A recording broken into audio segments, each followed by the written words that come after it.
I'm here with Rich Frieder, the owner of LearningRx. Today we're going to talk about reading and reading struggles with anybody, but especially children.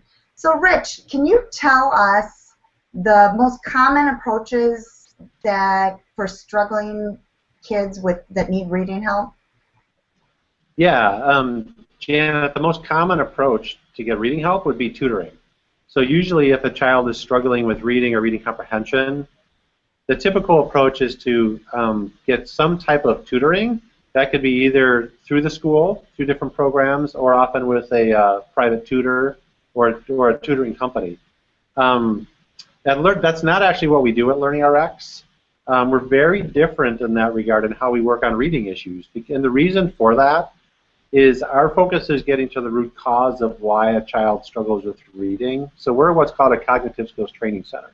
The reason that's really important, Janet, is tutoring is certainly not a bad thing to do if a child struggles with reading, but it's not really addressing, well, why is this child struggling in the first place? And so what winds up happening is tutoring approaches to reading are more treating the symptom versus what we're doing is getting to the root cause of why a child is struggling. And overcoming that, so we get significant gains in reading. So what kind of skills would a child need to be a good reader? Yeah, great question. So almost always when someone struggles with reading, especially if it's, if you get to like second, third, fourth grade and there are still struggles, that's an indicator that there are probably underlying what's called cognitive skills that aren't as strong as they need to be. The two most common skills that affect reading ability is one is auditory processing, and that is our ability to process sounds, to segment and analyze sounds.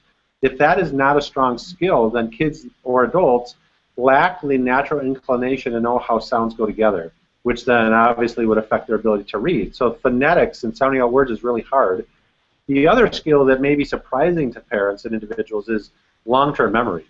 When that's low, in fact, most of the kids we work with, when they come to us with a reading issue, long-term memory is almost always low. It's almost always below age and where it needs to be.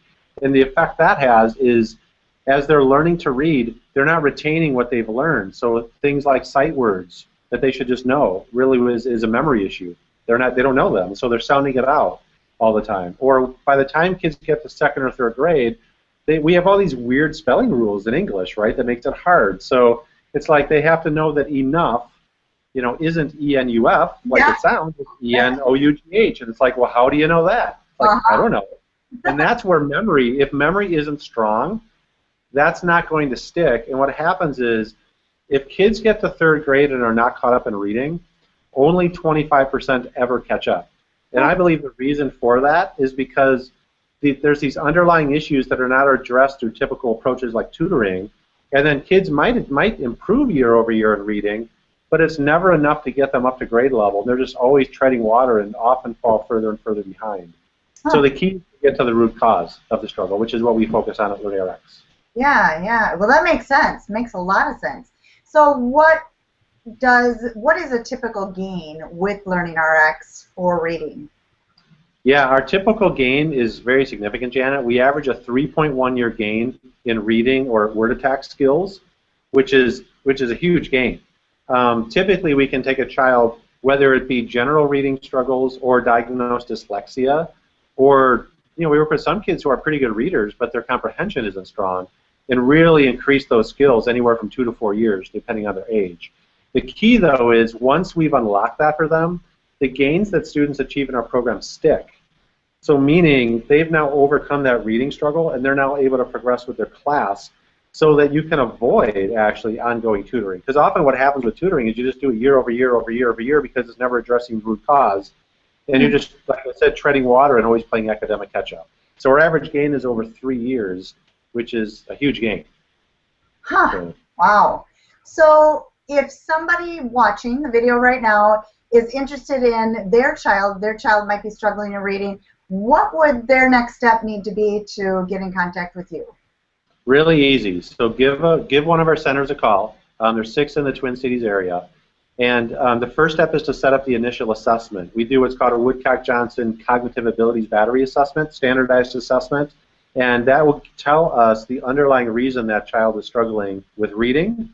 And from there, we can customize the program to address those issues, to overcome the issue. The assessment only takes about an hour. And right now is a great time to call because our typical price for an assessment is $199. But right now, it's actually $100 off if you mention that offer. And so it's only $99 to find out what's happening and why your child's struggling, but more importantly, to get them on the road to success and overcome the issue. Yeah, definitely. Well worth it. So give Rich a call. And I thank you, Rich, so much for your time. All right. Thanks, Janet.